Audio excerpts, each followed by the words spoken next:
Sorry, Ricky, I ran a little bit over there. Oh, but no problem. Very interesting lady. And again, my heart goes out to her and her family because I know it gets tired. And it feels like that's what they're doing, trying to tire you out, trying to wear you out. But you can't. You can't give up. You can't take down a tree. You can't turn off the light. You can't give up the fight until John comes home. So I connect with her spirit. And again, my heart goes out to her and her family. So before we get started, I want somebody to ask a question about how much we've raised here this weekend. And I said it in the beginning of the program, but I want to mention it again for those who came in. Both of the guys, we have received notice that both of the guys' canteens are full. They've reached the daily limit, and the daily limit's $2,900 a day for both of them. So that makes it seem like we've raised about $6,000 or whatever, so far in one day, really. So for their canteens, and that's amazing, and I hope that's correct. I don't know why else they would say that they've reached the max limit for today if they didn't. Obviously, it's going right to their canteen, so we have no way of knowing for sure. But hey, that can't be a bad thing if they've reached their limit for the day. So if you still want to donate, you can try again tomorrow, and you can start all over again. So we're really excited. We made $6,000 for the entire weekend last year. And this way, it looks like we might have topped that in one day. So that is just amazing. And I thank you again to everybody who's donated. All right. So, Ricky, you didn't put your name up. Anyway, we'll figure out who you did. Your name? Why isn't your name showing? Probably because I have. I did. I don't know. My name's not up either. Why is that up? Why did I lose those? Did I screw something up? I might have done something because my name was up there before and it's not anymore. I don't know. You're fine. Number DLC next to his name. I must have hit something. Somebody will tell me if I hit something. I don't know what I did. Okay, so anyway, so this is showing on mine. So. Oh, it is. Okay. Well, now I really just hit things I shouldn't have. Why isn't it showing for me anymore? That's so weird. This is just new for me to use. Did you look into this program at all? I know you were just going to take a look at it. The StreamYard. You were going to look into that a little bit. Me? Yeah. Oh yeah, sure, absolutely. I'm sorry, I was looking at my phone trying to text you Lamar information, but absolutely. Thank you first of all for your kind words and encouragement, because it really encouraged me and it reminds me that I am walking in my purpose. I am walking in my calling. This really kind of grew on me and fast. So I worked to establish Ricky Kid 23 to Free, my own YouTube channel. And I wanted to make sure that I'm putting out content, positive content related to my platform of resilience, but also just really the beginning of me making my voice known. So people have said to me, Ricky, you're like a lion. I said, well, wait till they hear me roar. Because that's what I want to do. I want to be able to roar, have people to hear my voice. I'm saying positive stuff. I'm saying the right stuff. I'm speaking the truth. And I'm really willing to roll up my sleeves and get in the fight, not just sit on the sidelines and offer rhetoric or side chatter. So I'm glad to be here with you this year. It's an amazing thing what you guys are doing, raising awareness for Steve Avery and Brendan Dassey, raising funds for inmates canteen, which I know how that feels and what difference it makes. And then just raising awareness overall, just the totality and the improper and incorrectness of our justice system. We have an obligation, and you guys are carrying out that obligation to make sure that we are using our voice to alert and cause alarm, or where other individuals should be alarmed about what's going on in our justice system. So thank you guys for thinking of this and then for carrying on the torch. Hopefully it have more years of success. It's funny, Rachel just said he needs to get in front of the president. And funny enough, and we'll get to this later, but you are working on proposing things to Congress, correct? That's one of the things you're working on? Oh, yes, absolutely. Yeah. Even again, Tracy, even before I got here home as a free man, I was working on my Crisis in America platform, really taking time to realize what I want to be my issues. There's so many issues out there. And so I had to identify what are the issues that I'm going to be focused on to where I can execute and not just come home year one and then 10 years later, I'm still talking about these same issues. So I wanted to kind of bring my focus in a little bit. And so I just began putting it in front of me, what I wanted it to look like. And it turns into what I now refer to my Crisis in America platform. And I do talk about that. I talk about a 9/11 commission where Congress assigns that type of task. I should have shared this already. I'm going to share this at some point when I can get it up, because you sent me that PDF file, and that pretty much lays out your entire platform, correct? Sure. Yeah. So and I just wanted to be clear. Go ahead. Oops. Yeah, I'm sorry. I just wanted to be clear with it and then stay clear for myself. Be clear so other people should clearly know what I'm interested in and how we can work together, but also as a roadmap, so to speak, so I could be clear and not get off track or discourse or off course rather, because it's a lot of stuff competing for our attention out here, social media platforms all across the board.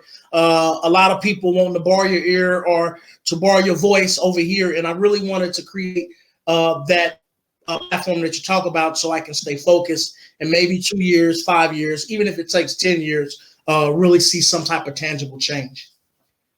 Now, since you just mentioned it, I think you did send them to me and I just didn't put them in a banner.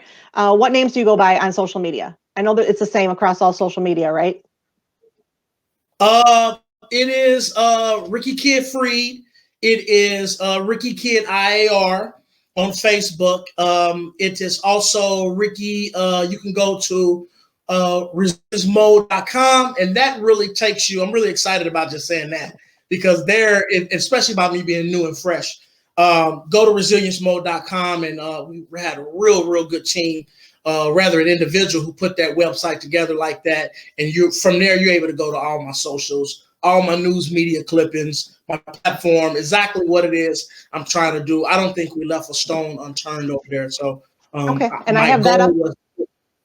Yes. I have that up on the screen so they can follow that.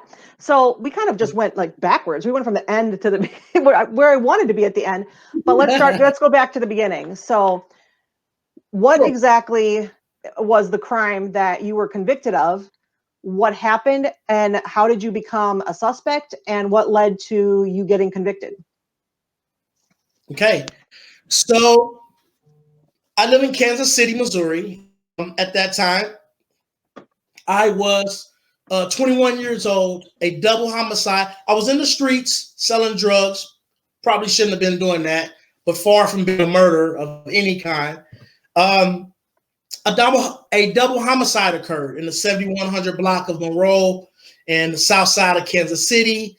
Witnesses saw 3 men go into the home, saw 3 men, heard gunshots, heard 3 men exit the home, get into a car, a late model Oldsmobile, drive off, and then subsequently 911 was called and they arrived at the scene.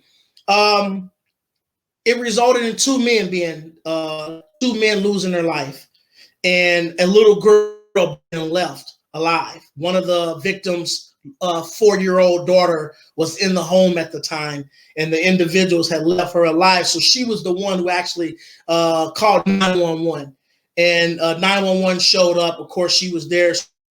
She was safe. And it's a type of case that rocks the community. It's a type of case that frustrates police officers, prosecutors, everyday citizens, when something as heinous as that can happen, and then a 4-year-old girl is left in the house. People took that hard, and perhaps rightfully so. In fact, rightfully so. I think the problem was emotion began to surpass their intelligence. In my case, of the investigation, and it became myopic in their thinking. They narrowed in, clearly ignored evidence that pointed to who actually would have committed this crime, and just got it horribly wrong from there. So that's kind of how my case began. I was charged. First, I was picked up. 14 days later, or 8 days later, I was picked up. My name, it came up. in the course of the investigation. We later learned, my legal team later learned, that it was actually one of the suspects who dropped my name in the investigation just to kind of throw the police off the trail and in a different direction.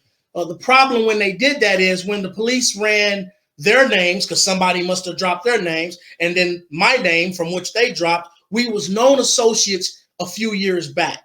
And so now they got 3 people who committed the crime, 4 prime suspects with some additional slight suspects, but nothing that really came close to their focus. So they had to figure out which 3 committed this crime. The father was 50-something years old, perhaps. The son was a 20-something-year-old, and then the nephew who committed this crime was in that same age range. And so I think one of the first mistakes the police got wrong was assuming that the father would not commit a crime with his son.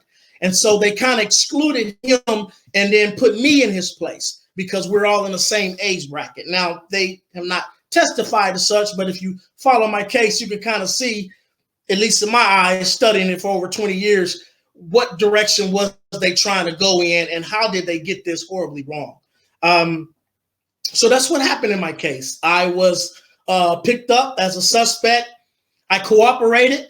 I did not think at the time that innocent people even go to prison. I did not think it at all. I had no frame of reference. I've read no articles in the past. My family was not a lawyer. I mean, I had no reason to believe that my innocent self would end up in prison for a crime I did not commit. I went down to the police station. I cooperated. I got in a video lineup. I got in the photo lineup, and they took me home, actually. And I went home late in the morning and realized, or it came to my mind or thought that, hey, they got it wrong and they realized it. Well, 3.5 months later, May 22nd, 1996, just a month or a short month from now, they came back and they picked me up and they charged me with 2 counts of first-degree murder and 2 counts of armed criminal action. It was devastating. It was devastating. I remember it like it was yesterday. Those cold handcuffs going on my wrists. I'm telling the squad detectives or the field detectives who picked me up, you're making a mistake. You got the wrong guy. Tears began streaming down my face. I'm sitting in the back of the car. I'm telling them, I'm leaning forward and just, I don't know what I was thinking. Maybe my voice and my words echoed the truth. And if it was a magic world with a magic pill, maybe that would have worked. And they would have pulled over and took the handcuffs off. That just wasn't the world we lived in. That wasn't our criminal justice system. But I did not even know what our criminal justice system consisted of at that time. My cries went on deaf ears. They took me down to the police station. I was interviewed again for a second time and actually booked and charged with 2 counts of first-degree murder, a crime I would have never committed. Gave me no bond and threw me in there with all the rest of the individuals, some who may have been innocent as well. The rest, I'm sure, were guilty. But nonetheless, I was in here. An innocent man was sitting in a place built for the guilty. And that's not even really fair because there's a presumption of innocence. So let me correct that. When I went to prison, that's a different situation. So, but that's kind of what happened to me, Tracy. And I couldn't believe it. Oh, yeah, I just couldn't believe it. Now, you knew about the crime and everything, like you'd already heard about it and everything. So you knew that this crime had happened. You just were shocked about how did I get involved in this, correct? Agreed. The crime had took place. I mean, the crime was reported on the news by me being in the streets. There was some knowledge that I came in contact with, had nothing to do with the crime, was not with them at all. So yeah, having that type of peripheral knowledge, that was true. And that all came out in the wash 23 years later, but far from me having anything to do, any thought whatsoever with committing this crime, not even an inch. So now let's go through this because Kayla, who was the 4-year-old, she did not pick you out of a photo lineup. She picked out one of the other guys in a photo lineup, correct? Agreed. But then later, she picked you out of a video lineup, correct? That's how she picked you out. So So detectives alleged. Right. They alleged later that in April, the crime happened February 6, 1996. And they interviewed her immediately that day. And then they brought her down to the station 4 days later, which was on February the 10th. There was no, they showed her pictures of me and all these other things. There was no positive identification. 2 months later, April 11th, they brought her in again. And this time they really walked her through my description. They had acquired pictures of me. So they kept prompting, did he have on jewelry? Well, they had pictures of me in jewelry. Did he have long earrings? Well, they had pictures of me in wearing earrings. And you could just see how they walked through a perfect coercion or impression of what they wanted Kayla to try to spit back out to them. They then went, the detectives then testified that they went to a separate room and showed a video lineup tape of me, that they put her in a chair, that she began to shake and was nervous and said, that's him, that's him. And then that's when they felt like they knew they had their guy. The problem with that has been all along, Tracy, that never likely took place. We believe, I at least believe, because it was never memorialized. Now, you mean to tell me that the police have all these tools and resources to memorialize an interview of a suspect or a witness, and you have a fragile witness such as Kayla at the age of 4, why would you not want to memorialize that by simply turning the video on? Turn the video. Now, they have a videotape of her, so they did turn it on. And it was about 40 minutes, maybe an hour, to the best of my correction, to the best of my recollection, but no questions about Ricky Kidd at all. So, and now this isn't on a different day. This is, let's say she came down at 5, and I'm just making that number up because I don't remember the time from 5 to 7. In the course between 5 and 7, you did all, so you pushed that tape, you pushed record, and you got about a good 40 minutes or an hour of recording her. You never asked her a question about Ricky Kidd. Hold on. After they said she identified me.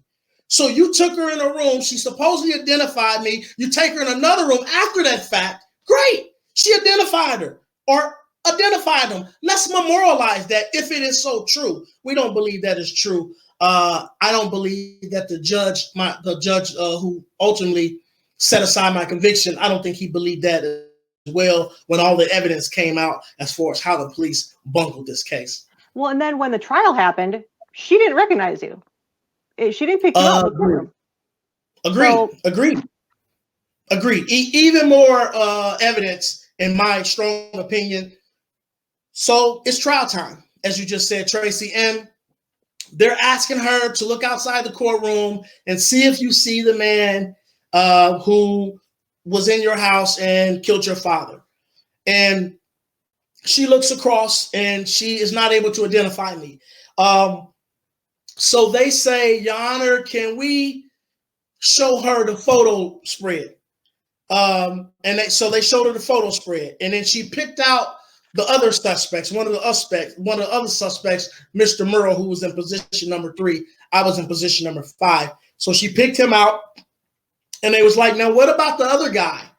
Did you pick out the other guy? She said, I only saw one. So the prosecutor kind of shuffled a little bit. No, you don't remember. I only saw one. She then went on this. So as they was trying to convince her that, no, you saw 2. And she said, I only saw one. And he was darker. So she's clearly not able to identify me. In my mind, it was clear, Tracy. I am not the little boy crying wolf. So in my mind, she also referred to you as the skinny one, right? And no offense, Ricky, but you are not a small guy. Thank you, Tracy. You make the whole articulation much easier. Just here it is. But I don't know anyone can look at you and identify you as the skinny guy. I don't like missing meals. I will say that much. I don't like missing meals. So it was a failed identification, in-court identification. But here's the hanky-panky. The judge allowed the detectives to take the stand and testify on their credibility to the jury and the court. Well, that's what she told us. There's no transcript. There's no audio. There's no video. You have all of this at your disposal, but forget all of that. You're just going to take this stand and give your narrative to where that's what she did. And we believe, I most certainly believe that the jury and the court believe the detectives and officers, because that's what we do. We tend to believe our detectives and officers, but it didn't give me the chance to counter that. I was not able to cross-examine a witness of who you said identified me, and there was no evidence that it was true. She showed in court that there was no evidence that it was true. It had to take 23 years later for it to come out, to find out that it just wasn't true. And we're going to get to it, because to me, again, I don't want to jump ahead, but I'm going to mention it before I forget.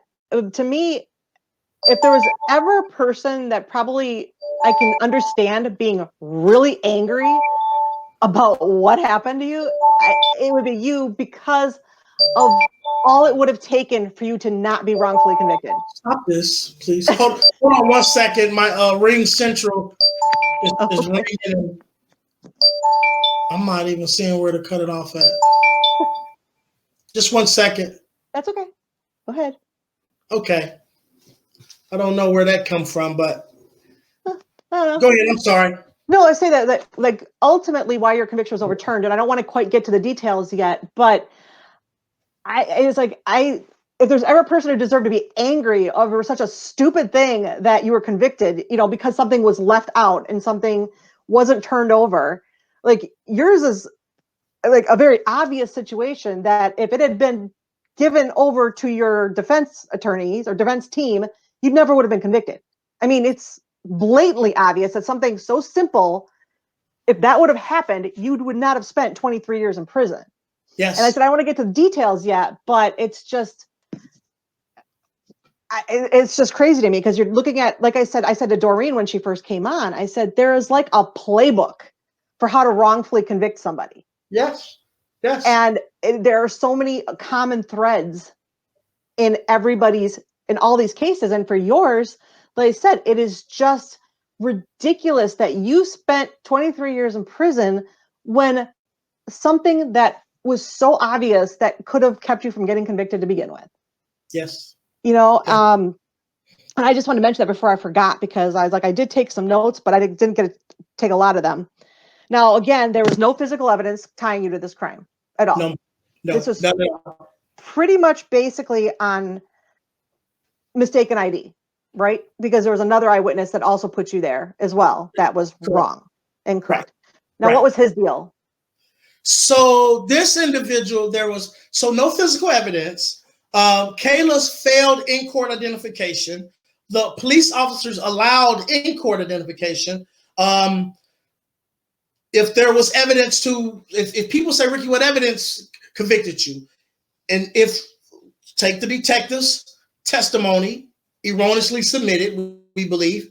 And then you take this other state witness who came to court and testified that he was 2001% sure that I was the guy he saw commit the crime. What happened, though, is he was 2001% telling a lie. And the prosecutors and the detectives, in my opinion, should have known that he was telling a lie. Not just based on the evidence that we're going to talk about here in a second that they withheld, but just in the police reports alone, where he constantly contradicted himself and told clear discrepancies as it relates to what police knew actually happened, as far as how many cars was here, who was placed here. He was at a whole different block if he was ever anywhere to be found, or just straight out lying.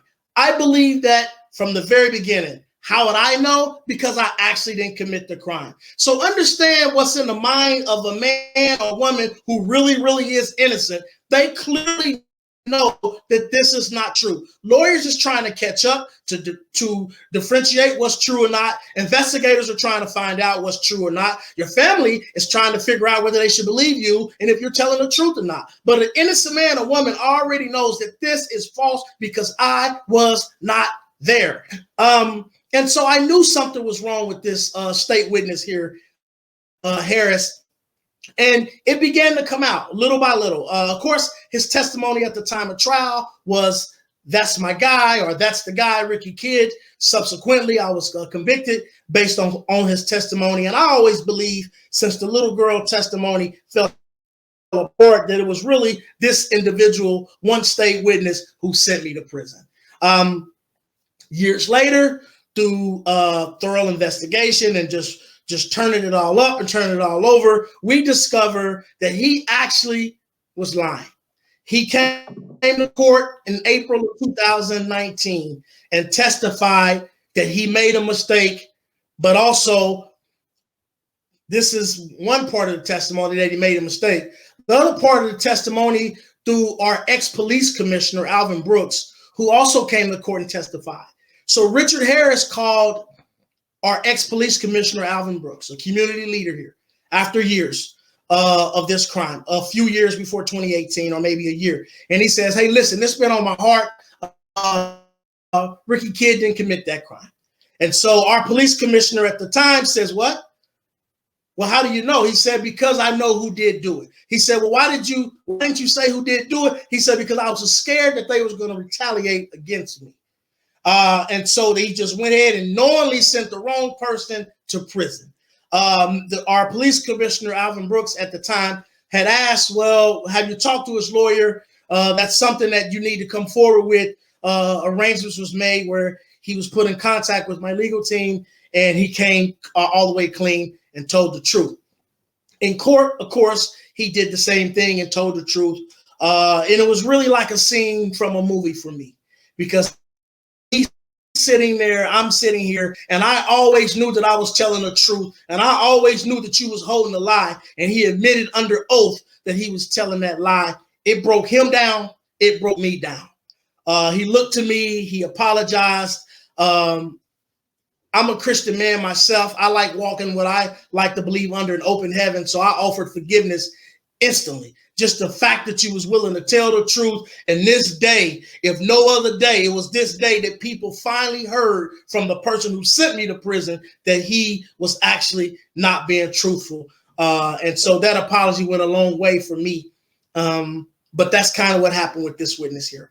And then let me add a small little caveat, because it wasn't just that clear cut and dry. It was evidence that came out later that he had been paid, that he had been put up in hotels for days, and there was discrepancy between, was it 2 days, was it a week, was it 2 weeks, or whatnot.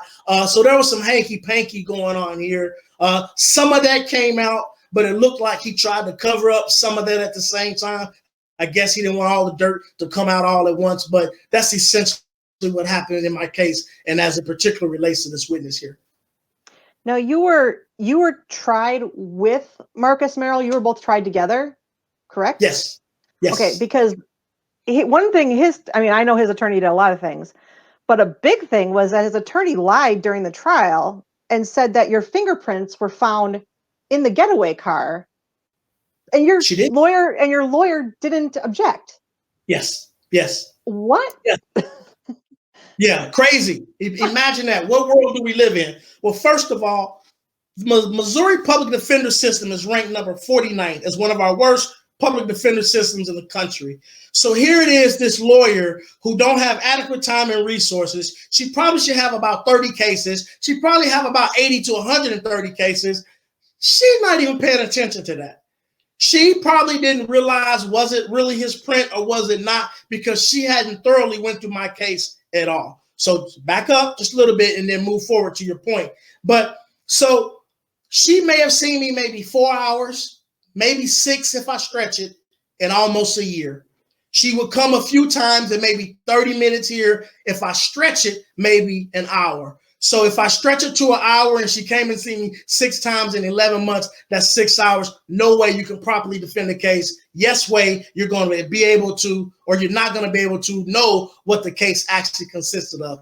And so, yes, Kate Laddish, Marcus Merrill's attorney, was so bold, and she knew it was a lie. She was so bold to get up in court and tell the courts and the jury that Ricky Kidd's fingerprints was found on the getaway car of the individuals, when in fact my fingerprint was found on my own car. They had dusted prints on my own vehicle. And she had got up and said that, and my lawyer, not scrambling, I'm just assuming, she didn't know what to do. She didn't know whether to object or not to object. She just did not really wrap her mind around this case. And they was able to get a good jab off that cost me 23 years in prison. Now, you actually had a pretty good alibi of where you had a pretty good alibi. Where were you at the time of the crime? You would think that we would not be having this conversation today. I mean, you're right. Those are some key points. Listen, I am in the custody or in the facility of law enforcement. I am at the Jackson County Sheriff's Department at the time of the crime. But let me slow down a little bit. Usually people have to come up with something as far as where they were at the time of the crime or the action or whatever. I gave them a whole day account. I mean, that's how confident I felt. I would, and so careful if you're lying to give one place that you were and you may have not been. But if I was lying, why would I offer you a whole day's worth of alibi? It would just only increase the likeliness that if I was lying, it would fall apart. Nobody would do that who's innocent. And the reason why I did it is because I was innocent. So you could check me from 8 to 9 to 10 to 11. When did you say the crime happened? Okay, we can check that too. When was the crime over? Okay, we can take you to 12, 1, 2 o'clock throughout the whole course of the day. And it's sold together right. The reason why it's sold together right, because I was telling the truth. I was at the Jackson County Sheriff's Department applying for a gun permit. Now, go figure. And they had a record of actually running your background check, correct? They had a record. They had a record of running my background check, yes. And you would think that's good enough. But what happened was my overworked and underpaid and failed public defender system attorney didn't have adequate time, energy, and resources to really delve into this case. And so what the prosecutor did was they subpoenaed a sergeant from the deputy's office, from the sheriff's office, who has nothing to do with this space of gun permit applications at all. And the individual who actually does run this, and this is her job, well, her badge number is right at the bottom of the police report or the legal documentation. And so all they had to do is look down there, call this deputy, and she would have laid out what she laid out 15, 20 years later when she testified for me in court, that there was no way. That they were saying, well, maybe he brought it in on the 7th. She said, not so. They said, well, maybe he brought it in on the 5th. She said, not so, and broke down. And then further broke down that it would have had to been on February 6th, and it would have had to been at X, Y, and Z time, because when it came back, when the check came back through, it was time-stamped 156. And so she was able to explain to the courts, working her way backwards, how that would have ended up in her desk file and how she would have ended up processing that. She further explained that it couldn't have been faxed in, which they tried to say at the time of my trial, because a fax number would have been on there. It couldn't have been mailed in because a person wouldn't have had no way of knowing how the mail system ran, and that they don't let other people bring applications in without showing identification. Mr. Kidd had to bring this in. Mr. Kidd had to be here. Mr. Kidd could have proved that in 1996 had I not had a failed public defender system attorney who couldn't flush that out. And you actually didn't even have your vehicle that day, correct? Because you were watching your nephew, I think, and then was it your sister that took your vehicle for the day, or had to go to work? And No, I did. I had it. She did start off. My sister did start off taking my newer car, and she took that to work. And then I had an older car, which I ended up getting a jump start to it. It hadn't been wanting to crank up, but I got a jump start that day because I was carless. I didn't want to drive my piece of crap around all day, so I went down there to pick up my better car, and then just told her I'll come back and pick her up when she get off work. So I was in my car, but it was a Corolla, a black or charcoal gray 1993 Corolla, not a new model 1996 rental Oldsmobile Color Sierra, which, by the way, they tracked that rental down and it belonged to one of the suspects. So, and there were cameras there that showed that you, or would have shown that you were there. Was it that's your sister's work again? Is that what we're talking, where you were Yes, supposed to be? yes, yes. And they didn't look at them. They were told that there were cameras there that would show you were there, and they did not look at them. Is that correct? Agree. And so I want to be real clear here, because the Missouri Assistant Attorney General at the time tried to fudge this, and because they just trying to say, well, where was he? Was he at the sheriff's department, or was he at his sister's job? Like I said, I gave a whole timeline of where I was, period. And so one of those places leading to going to the sheriff's department was my sister's place of employment to pick up the vehicle, right? If nothing else, to approve the validity of what the individual was saying, they should have checked it out. So just to corroborate that what you were saying was true. Absolutely. And then a timestamp would have been on there, and then they could have did the timestamp and mapped the. Simply wasn't possible, Tracy. But they didn't go look at that video when I told them immediately when I was picked up. It was only a month or two, or after I was charged. So it was more than a month or two. After I was charged, some 2.5, 3 months later, I think a month or two after that, they finally waltzed down to the place. And at this time, it's VHS tapes, and it's not the little thumb drive that could hold 1,000 hours like it is today, or 1,000,000 hours like it is today. But they said, hey, that was X amount of months ago. If there's no activity or nothing significant, we record over that. We don't have it. But there it was. Security apparatus was clearly in the building, was clearly present. Remember, I got picked up 8 days later. I told them this 8 days later. Those videotapes wouldn't have been nowhere 8 days later. And again, another opportunity for Ricky Lamont Kid to not be telling the story today with you. I have to interrupt you for a second, because a friend of yours just came into the chat. Tricia Bushnell's here, and she said hi. Hey, Trish. Yeah. So you know her, don't you? Absolutely. She is actually going to be on tomorrow with one of our other hosts tomorrow afternoon. So we're looking forward to that. Yeah, good. That's going to be a great interview. And we're kind of getting to her part of this.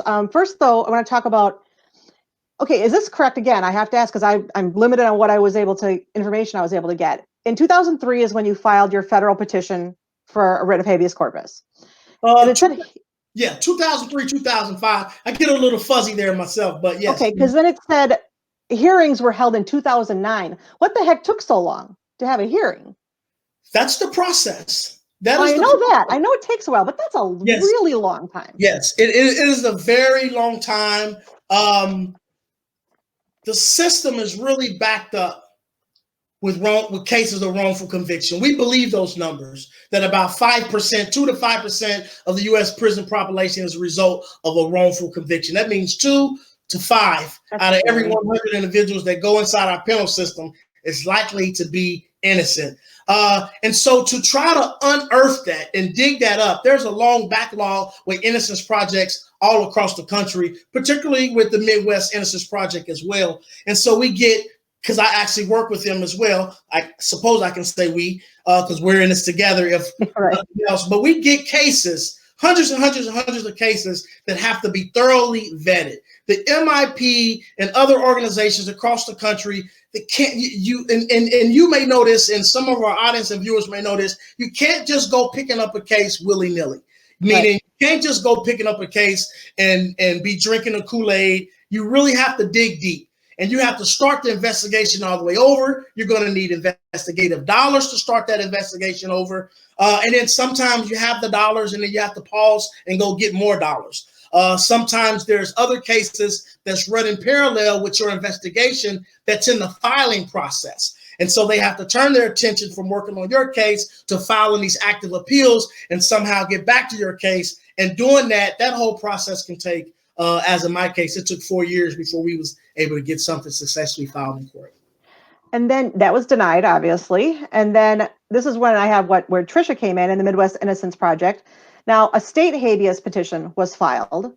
Mm-hmm. And those hearings were then held in April 2019. So now we're just getting up to last year. Now, I just want to mention to everybody in Wisconsin here, because we're used to talking about Wisconsin law. The state of Wisconsin has a habeas state petition, but it's not really used. It's only used for like really one circumstance. We use the 97406, which is the petition for post-conviction relief, which is what Steve is currently in the middle of appealing right now, that decision. So I just wanted to clear that up. It's the same thing. Basically, it's just that we use a different name for it, I guess you could say. Yeah. So what happened at that? What was in that petition? What were you filing at that point? So at that point, Tracy, we're filing a claim of clear and convincing actual innocence. Or rather a freestanding claim of actual innocence.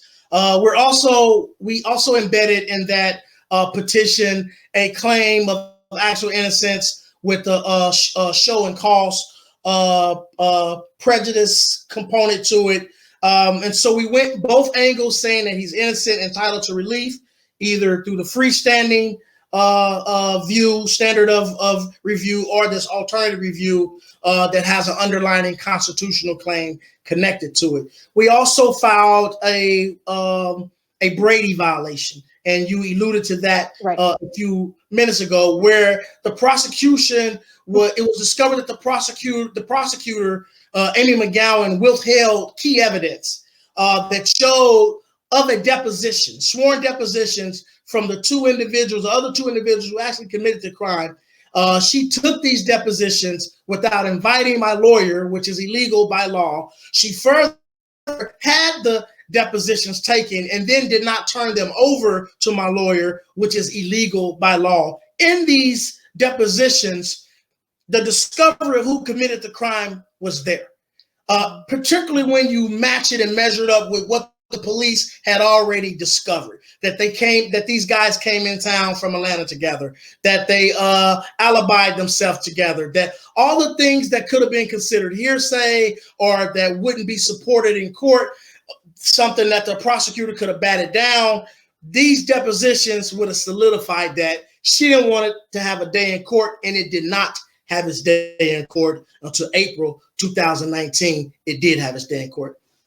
So I mean, that's why I said it's just ridiculous, because if your lawyer just even known that this happened, because Marcus Merrill's attorneys knew, they were there, right? They were there. So yours weren't. So even if they had known about it, or they had a transcript of what happened, you never would have been convicted. Never would have been convicted. Never would have been convicted. It was so clear. I mean, it was so clear. They admitted that they was together. They admitted that I was not with them. They admitted to that the getaway car being his getaway car that only he drove while in town. I mean, so much matched. Excuse me, and fully meshed with who actually committed this crime. Tracy, it was clear, and it would have been very clear. And the state knew this. The state knew this, and they continued on to prosecute you, knowing. Now, what did Merrill? What was he? Was he convicted as well? Marcus Merrill, he was convicted. Yes, Marcus Merrill was convicted. He was convicted. Okay, so then the other two were Gary Goodspeed Jr. and Sr. Yes. Now, were they were ultimately convicted? No, not at all.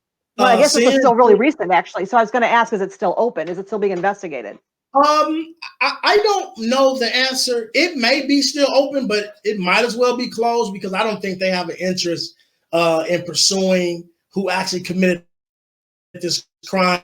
The evidence came out in 2009, as we spoke about. So some 11 years ago, the evidence was clear. We had rounds and rounds of meetings. My legal team had rounds of meetings with the district attorney and certain community individuals. We had the proof. They say the proof is in the pudding. Well, we bought them the proof in the pudding, and they just wasn't eating. So perhaps they didn't have an appetite for the truth. But it was clear. It was clear all along. And Tricia just mentioned this, and I read about this, and I almost forgot about it. So I'm glad she brought it up. Was that the reason why you couldn't get this into trial, without that stuff, and why it was hearsay, was because your attorneys actually tried to find these guys, and they took off. They couldn't be found, correct? The Goodspeeds? Yes. They couldn't be found. And so that's why it was something you couldn't get into court. And that's why this was so important, that if you'd known about this, you would have already had, it would have changed everything. Yeah. And that is an excellent point, because give credit where credit is due. Teresa Anderson, my public defender, she did try that part. She did, her and her team did try to find these individuals. And had she been able to do so, it would have closed the gap in some of the things that came out or didn't come out that should have came out. So why are they not interested in prosecuting them now? They're cold-blooded killers. Just because it's 23 years later or 24 years later since the crime, why are they not interested in prosecuting them? I mean, how do they know they haven't committed more murders since then? Or yeah, are they both alive still? I guess I don't know. That's the scary part. When the wrong person is in prison, that means the right person is in society, potentially committing crimes again. That's a good question. That's the question that they have to answer. Right, obviously. I cannot, obviously, I don't know the answer. Right. And typically, I do not like to suppose. But in this particular instance, I think I will. I suppose that they're going to say that there's not evidence right now. The evidence is so many years ago. They would have a hard time bringing this before a jury and getting a conviction. That's what they would say on the record, where it's all nice and neat. But sometimes it is because, and I suppose it is because when you admit that the right person did it, then you admit that you sent the wrong person to prison. And just because I've been released by a judge's order, nobody from the state or the local DA's office have admitted that they sent the wrong person to prison. So that action itself, going after the right person, essentially causes you to admit that you sent the wrong person to prison. They don't like doing that. And that's just a fact that we all live with, and lawyers and people of the legal community are aware of this sad reality. And no, we didn't mention this in the beginning, I don't think, but you were only 21 years old when you were incarcerated. And then you were incarcerated or 22, you're 21 when the crime happened, I think, right? Yes, I was 21 when I was charged, 22 when I was convicted, and subsequently sentenced to life without the possibility of parole. I spent 23 years in prison. I'm 45 now. So imagine this. I spent more time in prison than I have in a free society. Right. Spent more time in prison than I have in a free society. That's not right. Now, when you found out your conviction was overturned, would you allow yourself to believe that this, like, I'm going home, or were you like, nope, something like, I'm not getting my hopes up? I mean, how did you react to that? Nope, I always believed. And that's only because I had to. And I tell people that say, well, I lost 11 times. Lost 11 times before we won one. And you have to believe, or there's no reason to continue to fight. You have to believe, or again, there's no reason to go on fighting. And so I always believed that I would have an opportunity and that the day would come that I'll be able to prove my innocence. So when it came, I believed. I did not doubt it. I did not have any question or worry, not like that. And then the following day, August 15th, I was released on bond. Right, you didn't actually have to wait 30 days to determine. Yes. And they had to determine whether they was going to retry the case or not. I was still confident, even being out on bail, technically, that the state wouldn't even dare think about retrying this case. It is so super clear. The judge's orders was so super clear. I just had high confidence that the judge took his time, he listened, and he got it right, and that my lawyers followed the law when it came to the type of relief I was entitled to.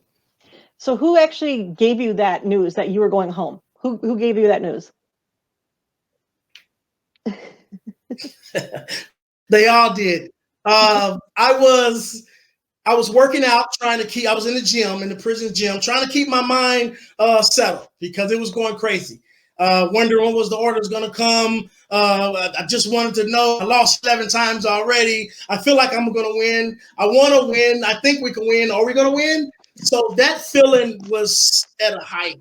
And I was working out, trying to bring it back down. I got a call to report back to my housing unit. And then I was instructed to call my attorneys. It was Tricia Bushnell and Rachel Wester who first greeted me on the phone.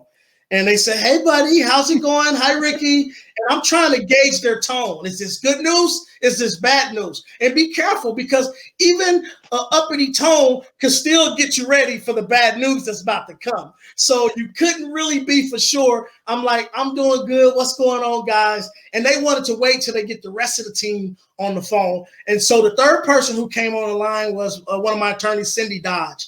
And she said, Ricky, how you doing, buddy? And hers sound a little bit more sure. I felt a little more confident that her tone was a tone of victory. And I said, Cindy, I'm doing well. What's going on? She said, well, and they said, wait a minute, Cindy, where's Sean at? I said, oh, this is good news.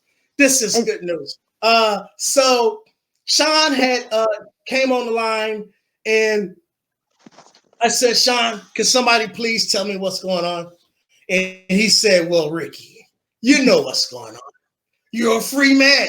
And then Cindy bursted out, Ricky, you're free. The judge's order came down. And I just broke down in tears. I broke down in tears. I tell you, Tracy, it was one of the hardest cries I've cried in my life. I can only imagine. One, going to prison when the gavel hit in the courtroom, and the second one was that they talked for about 20 minutes. I cried for a full 20 and was barely able to pull it together, but I did, and they got me out of there. So Tricia asked a question. It's up there. Can you read it? Oh, Ricky, what helped you keep that belief during the process where you lost again and again? My faith, my family, but also I was in the process of discovering my resilience. The very things that I teach on now that I've had the opportunity to since I've been home before COVID-19, crossing the country, sharing with everybody my experience of resilience, how they can activate theirs. So again, it was my faith, my family, and then again, learning what my resilience was, determined to spring back from this tragedy and from this hardship. I wanted to be better and not bitter. I wanted to be more and not less. And it was, I just was driven by something bigger than my circumstances. And I knew that the opportunity would come. So I just kept saying that in my head, the opportunity would come, even in the face of knowing what the stats are, Tracy. Less than 1% are ever successful on appeal. But I could not let that sit in my head. I did not let that sit in my head. And thanks to MIP, my whole team, my whole community, look where I sit right now.